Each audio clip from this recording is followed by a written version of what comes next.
Radio Classique, l'invité de l'économie. 7h21 sur Radio Classique, c'est le gendarme des télécoms qui est avec nous ce matin en quelque sorte. Bonjour Sébastien Soriano. Bonjour. Président de l'ARCEP, l'autorité de régulation des télécoms en France. Interpellé par Martin Bouygues ce matin encore dans le Figaro.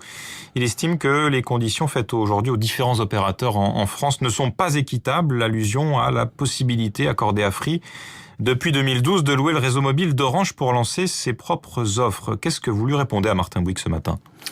Écoutez, ça tombe bien puisque hier justement nous avons lancé une revue stratégique de l'ARCEP et un des axes de cette revue c'est de clarifier notre logiciel de pensée. Et justement nous sommes conscients qu'il y a eu des signaux peut-être ambigus qui ont pu être donnés par le passé et donc nous voulons clarifier le fait que la régulation que nous construisons c'est une régulation qui doit promouvoir l'investissement, qui doit inciter chacun à investir de manière loyale dans les réseaux. Ce qui risquait d'être compromis par un retour à 3 opérateurs, comme le souhaitait Patrick Drahi en rachetant Bouygues Telecom ? Nous ne faisons pas de politique fiction pour le moment. Ce qui compte pour nous, c'est que les réseaux fonctionnent. C'est que à la fin de la journée, les gens comme vous et moi aient des abonnements à Internet et mobile qui soient à des prix raisonnables et dans des conditions qui soient satisfaisantes, avec des bons débits, une bonne qualité. C'est ça qui est important. Et la concurrence là-dedans, c'est un instrument. C'est ce qui va donner un aiguillon, qui va inciter chaque opérateur chaque jour à fournir un meilleur service. C'est à ça qu'elle sert la concurrence. Donc Free, en 2012, son entrée facilitée dans l'univers du mobile, c'était une chose positive. Mais aujourd'hui, on a été trop loin, on risque de compromettre les investissements. C'est ce que dit un peu Martin Bouygues ? Il y a eu un trou dans la raquette, dans la manière dont a été conçue la régulation. Effectivement, on a laissé des opérateurs signer un accord commercial qui leur a permis de partager les investissements, sans doute peut-être un peu trop, c'est ce que nous devons regarder. Je ne veux pas préjuger puisque nous avons une compétence juridiquement encadrée qui a été fixée par la loi Macron. Et donc nous allons examiner de près ces contrats pour voir effectivement s'ils ont été trop loin. Et si c'est le cas, comment est-ce que nous devons organiser leur sortie progressive ? Donc, en gros, je traduis, l'ARCEP pourrait exiger l'extinction du contrat entre Orange et Free avant son échéance prévue 2018. Encore une fois, je ne veux pas préjuger, mais vous avez bien compris que le sujet qui est sur la table, c'est l'extinction de l'itinérance, dans un calendrier qui doit être défini, qui devra être progressif. Je pense que tous les utilisateurs de téléphone, et notamment ceux de Free, comprendront que ce que nous voulons éviter, c'est un réseau noir, c'est-à-dire un jour où on éteint cette itinérance et où les gens qui sont chez Free ne captent plus, ce serait quand même pas tout à fait extraordinaire du point de vue du consommateur. Et donc il faut trouver le calendrier qui permet à Free de basculer sur son réseau progressivement. Bon, le mois prochain, Sébastien Soriano, l'ARCEP va lancer des appels d'offres pour l'attribution de nouvelles fréquences aux opérateurs de télécom. Ce sont des fréquences qualifiées de fréquences en or. Pour quelles raisons ? Pourquoi sont-elles si précieuses, ces nouvelles fréquences ? C'est technique, c'est-à-dire que ce sont des fréquences basses, on parle de la bande des 700 MHz, ce qui signifie qu'elles pénètrent mieux dans les bâtiments, ce qui signifie qu'on a besoin de mettre moins d'antennes pour assurer la couverture du territoire.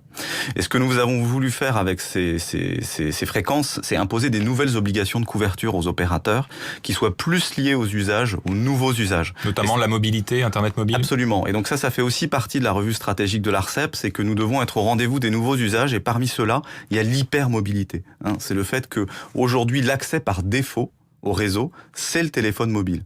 Il y a encore une quantité de trafic important qui passe par les réseaux fixes, celui qu'on a dans son domicile ou au bureau, mais le temps qu'on passe sur les écrans, il est devenu majoritairement mobile. Et donc, on doit s'assurer que les réseaux suivent ces usages. Et aujourd'hui, on a constaté avec la SNCF que la couverture des trains était insatisfaisante. Et donc, on a mis l'accent notamment sur tous les trains du quotidien, les TER, le RER, le Transilien.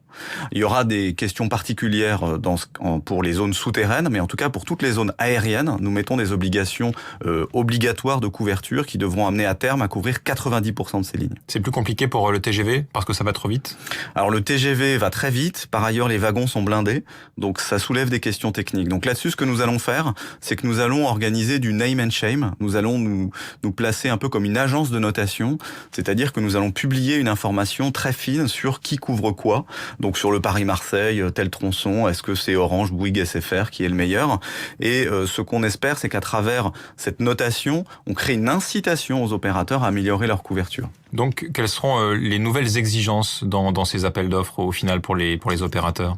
Eh bien, donc à terme, les opérateurs devront couvrir 90% des lignes des trains du quotidien et même 80% dans chaque région, 90% national, 80% dans chaque région, plus des obligations d'information en ce qui concerne le TGV et le métro. Vous avez également évoqué hier, Sébastien Soriano, l'Internet des objets. En quoi ça nous concerne et quel va être le rôle de l'ARCEP dans ce nouveau domaine?